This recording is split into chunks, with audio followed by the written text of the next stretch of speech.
Pour le gouvernement du Sénégal, la recherche est un intrant important car sans recherche, il n'est pas possible de tirer le progrès. Cela signifie de façon explicite qu'il y a nécessité et urgence dans le cadre de la transformation d'une agriculture de placer l'innovation technologique au cœur de nos démarches.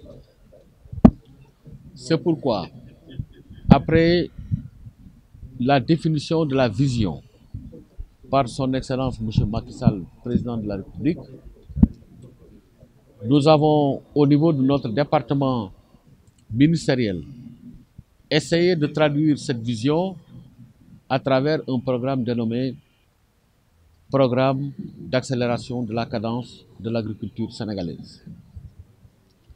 Dans ce programme, on essaie d'augmenter la productivité et d'étaler la production dans le temps et dans l'espace en utilisant au mieux les connaissances et les technologies générées par notre recherche et en développant une très forte complicité avec l'ensemble des acteurs. L'idée ici, c'est que pour pouvoir continuer à travailler dans la durabilité, dans la continuité, il nous faut un appui soutenu des pays. Très heureusement, chaque pays aujourd'hui est en train de mettre en place ce qu'on appelle les programmes nationaux d'investissement agricole et nous militons pour qu'ils accordent à la recherche une place importante. Parce que sans recherche, pas de développement agricole. Sans développement agricole, pas de développement économique.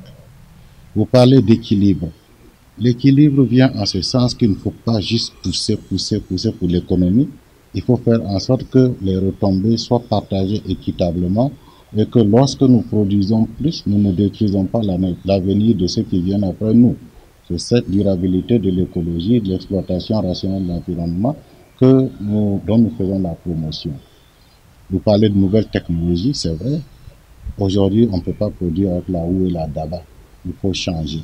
Il faut utiliser des moyens modernes qui fatiguent moins. Quand vous allez dans nos campagnes, vous voyez, c'est essentiellement des femmes qui sont d'un âge relativement avancé parce que nos jeunes sont partis.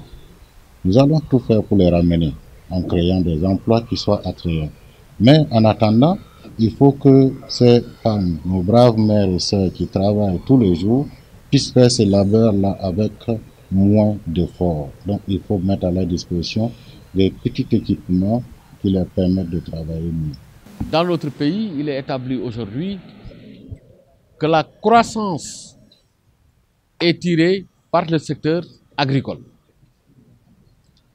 Ce qui est une très bonne chose, car comme j'ai eu à le dire tantôt, pendant longtemps, on considérait l'agriculture comme un wagon de la croissance.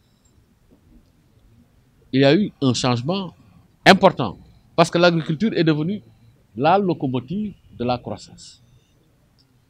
Et quand une agriculture devient la locomotive de la croissance, cette croissance est nécessairement inclusive. Parce que l'agriculture mobilise la part la plus importante de la population.